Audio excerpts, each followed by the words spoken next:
No hay coches con más de 400 caballos que sean fáciles de conducir, pero la diferencia entre llevar el motor en el centro o llevarlo descolgado por detrás del eje trasero es, os lo aseguro, enorme. ¿Por qué lo sé? Porque lo he probado y lo he sufrido. Y una cosa más, vuelve la pizarra. Bienvenidos a Garaje Hermético. Enciérrate con nosotros.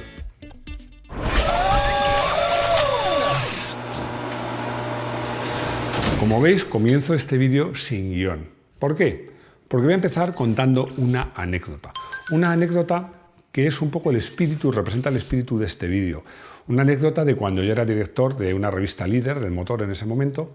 Y bueno, pues había un amigo mío, sigue siendo amigo mío, que era el superlector, el que leía todas las revistas, lo sabía todo, se lo sabía mejor que yo. Me decía, oye, ¿por qué el GT Turbo en la prueba individual decís que acelera de 0 a 1000 metros en 28,3 y en la comparativa de 28,1 es que la voy vuelta a probar? Se lo sabía todo y leía todo. Y un día le dije, oye, ¿por qué no te vienes un día a la redacción? ¿Conoces a los redactores? Él los conocía, leía las pruebas y ya sabía que las había escrito. E incluso almuerza con nosotros. Bueno, le pareció un sueño, claro, yo lo entiendo. Se vino, bueno, es que estaba encantado hablando con todos, en la comida. Bueno, cuando acabó la comida, digo, ¿qué tal te lo has pasado? Y dice, bueno, para mí ha sido un sueño. Ha sido estar en el paraíso. Ah, pues me alegro. Dice, pero hay una cosa que me ha llamado la atención. Digo, ¿cuál? Es más interesante lo que contáis en la sobremesa que lo que escribís. Ese día, para mí, cambió por completo mi visión del periodismo, por lo menos del periodismo de motor. Porque me di cuenta que era verdad, que era más interesante lo que contábamos, digamos, fuera de cámara, por decirlo de alguna manera, porque era una revista, que a la cámara.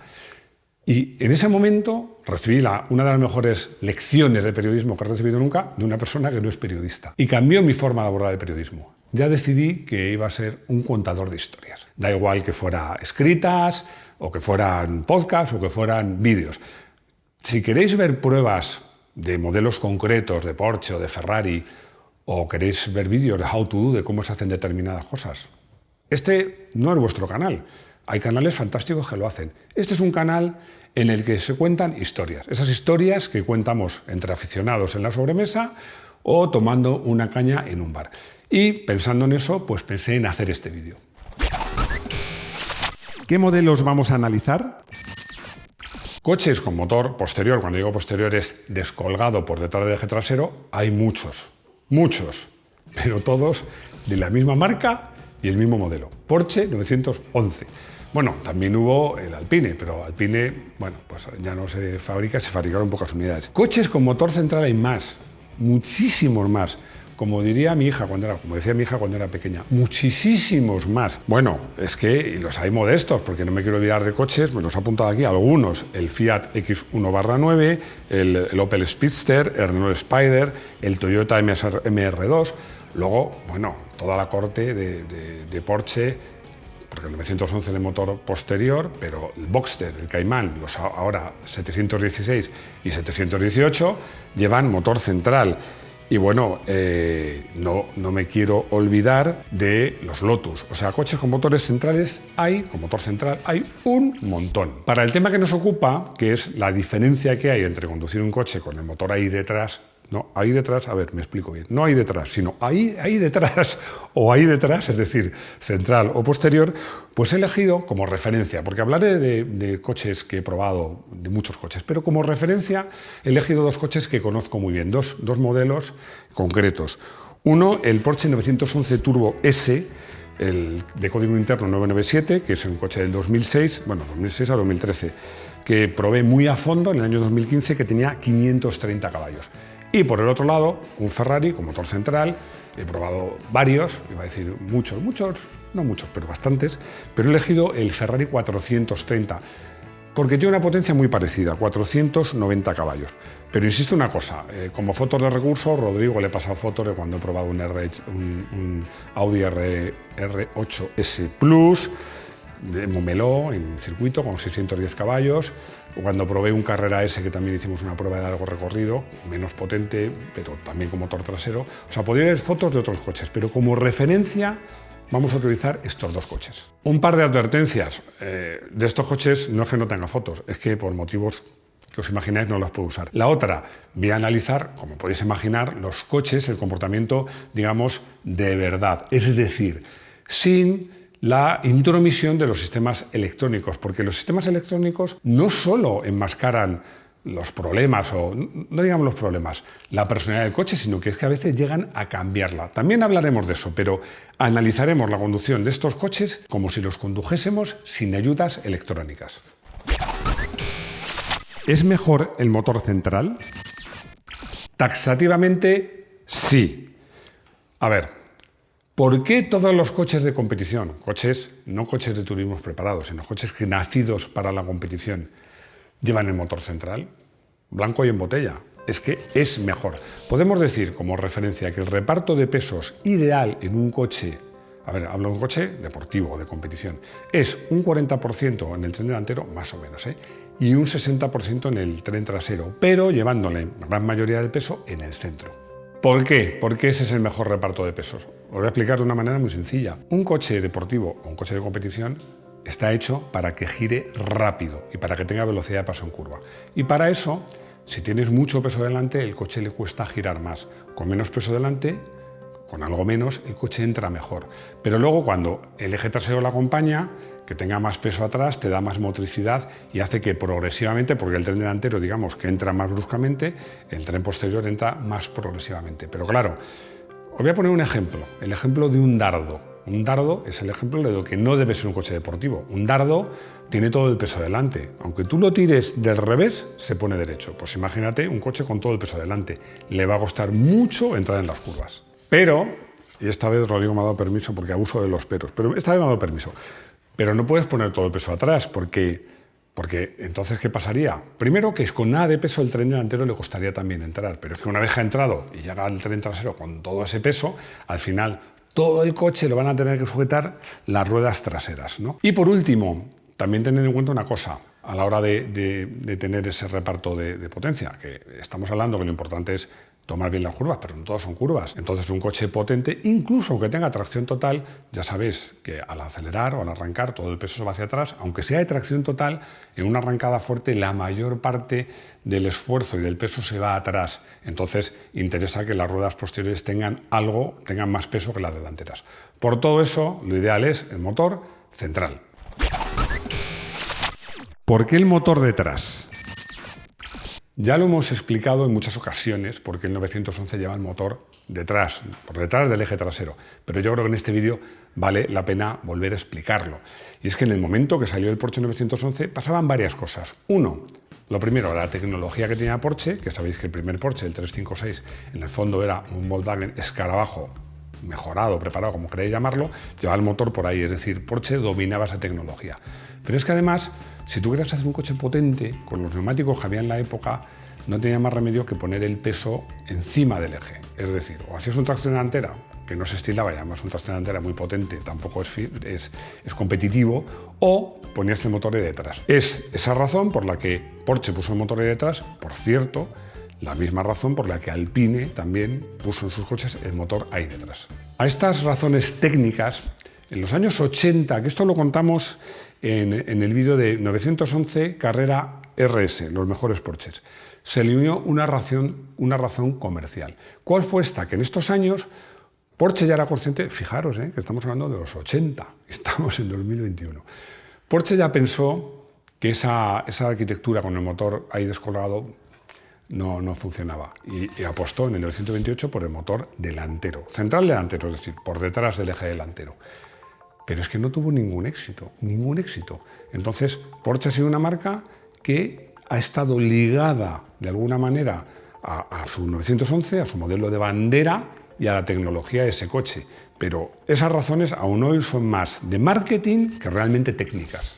A día de hoy, Porsche ya ha demostrado que hay otras opciones mejores, porque tanto en sus coches de competición como en los modelos deportivos posteriores al 911, como por supuesto en todas las berlinas y sub y todas esas cosas que hace, ninguno, solo el 911, conserva el motor posterior colgado por detrás del eje trasero.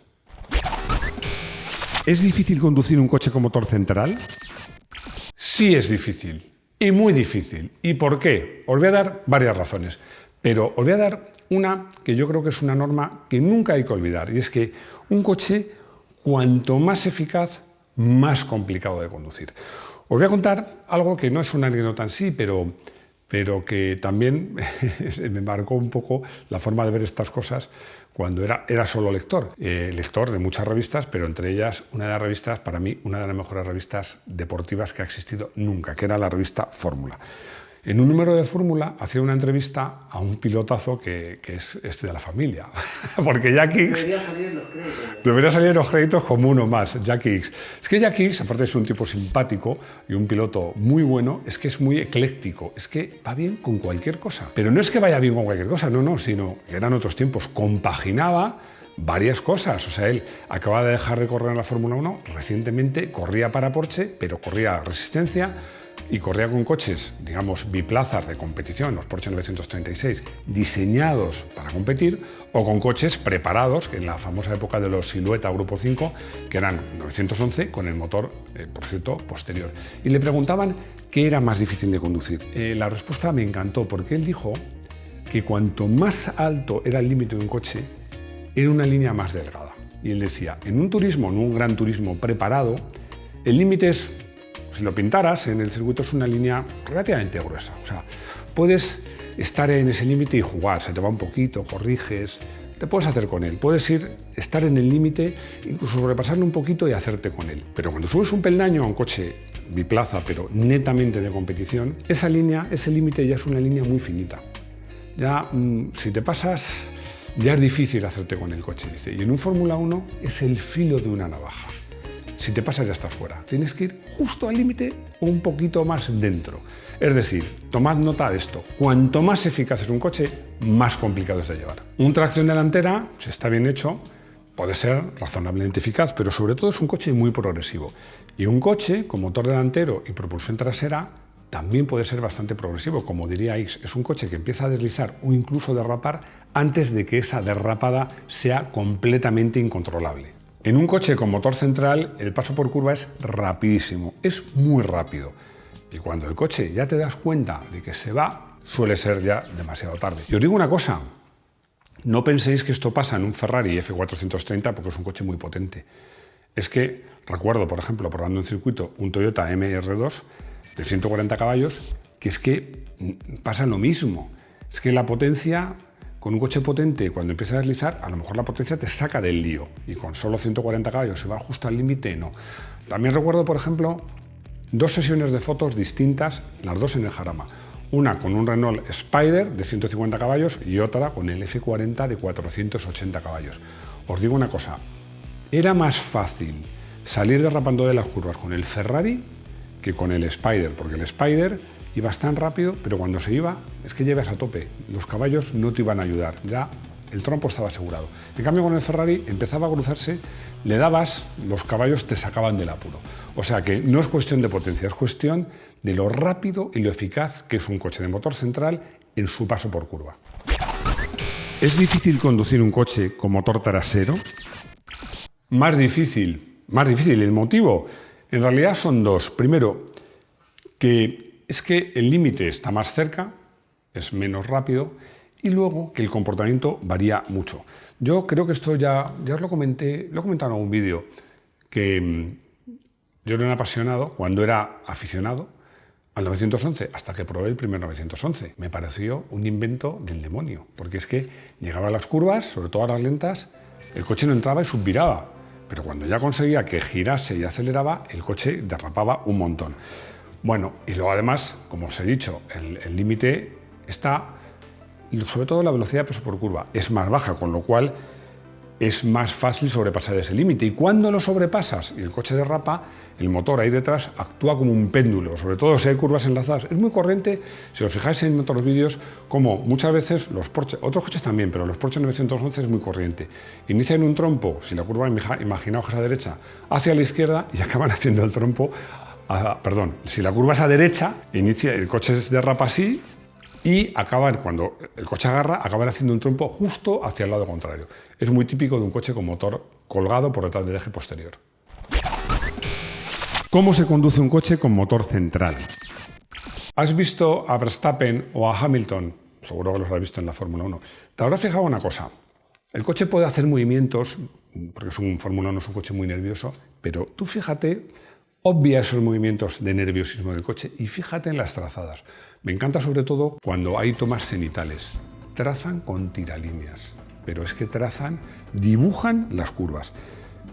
Es la forma en que hay que llevar un coche con motor central, porque como os digo, tiene un paso por curva muy elevado. Claro, esto, si además tienes muchos caballos, pues claro, si el coche va muy al límite porque estás pasando muy rápido por la curva, al límite de adherencia de los neumáticos, si metes potencia, le vas a hacer que derrape. Tienes que ser muy progresivo con el acelerador. Son coches, como decía, muy eficaces, pero muy complicados de llevar al límite. En los cursillos, porque esto pasa en todos los coches, pero en un coche con motor central todavía más. El truco es que, imagínate que esto es el volante, que me decía, ¿no te gustan los volantes cuadrados? Bueno, vamos a imaginarlo. Uy, aquí tengo que poner garaje hermético. Bueno, pues tú vas girando en la curva, según detes a la dirección, vas dando gas. Como os digo, esto se hace en todos los coches, pero con un coche con motor central es todavía mucho más importante, porque todo pasa muy deprisa. ¿Cómo se conduce un coche con motor trasero? Voy a simplificar con cierta brusquedad y cerrando las curvas. Ahora os explico. Como el coche, ya os he comentado, tiene poco peso en el tren delantero, si queremos ser finos y girar progresivamente, vamos a encontrarnos con que el coche subvira, no entra. ¿Qué hay que hacer entonces? Frenar, como se dice en el argot, hasta la cocina, es decir, muy al vértice y muy tarde, para cargar el coche de peso el tren delantero, y entonces girar. Y como el coche lleva el motor ahí detrás y como se cruce es muy difícil de recuperar, pues tenemos que enderezarlo enseguida para poder acelerar a fondo. Es decir, por simplificar, en vez de trazar las curvas en forma de U, las trazamos en forma de V.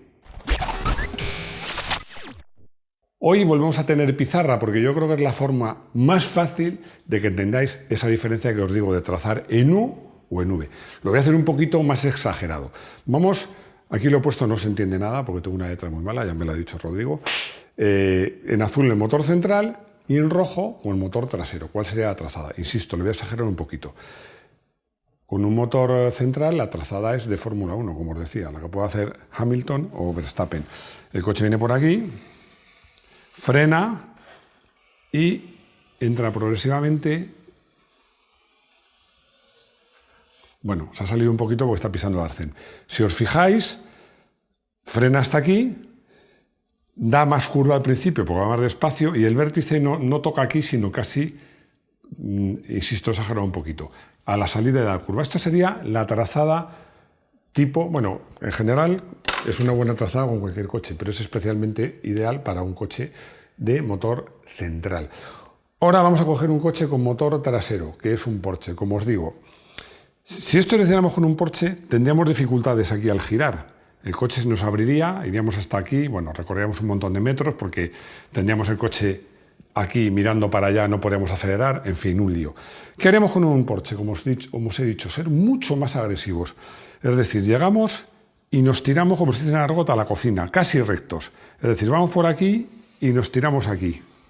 Frenamos mucho, paramos mucho el coche, giramos más bruscamente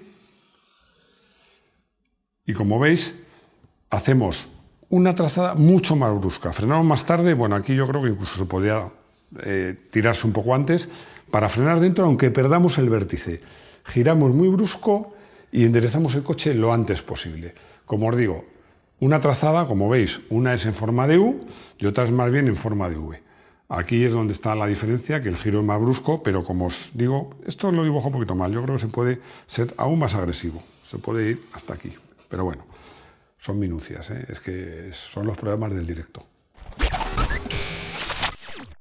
Eso sí, bien conducido, un Porsche 911 puede llegar a ser rapidísimo. Y yo os diré una cosa, para mí, creo que tiene más mérito llevar rapidísimo un Porsche 911 que un Ferrari 430 u otro coche con motor central. ¿Cuál es la conclusión de este vídeo? Bueno, yo os diría en que hay ocasiones en que los defectos se convierten en virtudes. ¿Os acordáis del vídeo que hicimos de los TVR, que decíamos que eran coches peligrosos porque no tenían ayudas electrónicas y que probablemente ese inconveniente pues los haya convertido en coches muy apreciados? Pues yo creo que en alguna medida eso pasa con el Porsche 911, que es un coche, históricamente, porque también lo hemos contado en la historia del 911, siempre ha sido un coche difícil de conducir. Y yo creo que eso le concede un encanto tanto al coche en sí como al tío que lo tiene. Bueno, hemos dicho que hablaríamos de electrónica y la vamos a hablar ahora en la conclusión. ¿Por qué? Os decía que la electrónica no solo nos ayuda, no solo puede llegar a enmascarar los defectos, sino que puede llegar a hacer que el coche se comporte de otra manera. En esto yo voy a ser sincero, tengo que aplaudir a Porsche. Porsche hace unos sistemas de ayudas electrónicas que son alucinantes, que te hace pensar que eres bueno. Yo he ido con un Porsche Turbo en un circuito deslizando, pero vamos, o sea, haciendo las cosas con tiralíneas, todo perfecto, y dices, bueno, qué bueno soy, qué bueno eres, hasta que desconectas el control de estabilidad y te das cuenta que no eres bueno, eres muy malo. El bueno es el coche. O sea que las ayudas electrónicas son capaces de dar la vuelta a la tortilla. Os quiero recordar que hemos abierto un área premium de pago al precio más reducido que nos permite YouTube, 0,99 euros al mes. Nos gustaría que nos apoyaseis para seguir produciendo vídeos con más calidad y a cambio os ofrecemos algunos vídeos extras, un poquito más íntimos y personales. Os van a encantar. Por supuesto no es obligatorio suscribiros. Seguiremos con nuestros 3 vídeos semanales, pero vuestras aportaciones son muy valiosas para el equipo de Garaje Hermético. He elegido como coche del día un coche que probé, lo tuve bastante tiempo, le hice bastantes kilómetros, tengo alguna foto por ahí, y además mi ex hizo un comentario que me hizo mucha gracia, porque en una de las fotos que me hizo dice, pues te queda bien, ¿no? Pues sí, claro, a cualquiera le queda bien un Porsche, faltaría más. Estoy hablando del Porsche 911 Carrera S, la generación 991 que probé más o menos en 2017. Me pareció un coche fantástico porque, como os digo, en carretera, con las ayudas electrónicas, el control de estabilidad, tiene un margen de seguridad altísimo, el coche es una gozada. Encima, una cosa que no he comentado, una ventaja que tiene un coche con motor posterior es que puedes dejar el abrigo y el maletín en los asientos traseros. En un coche con motor central generalmente no.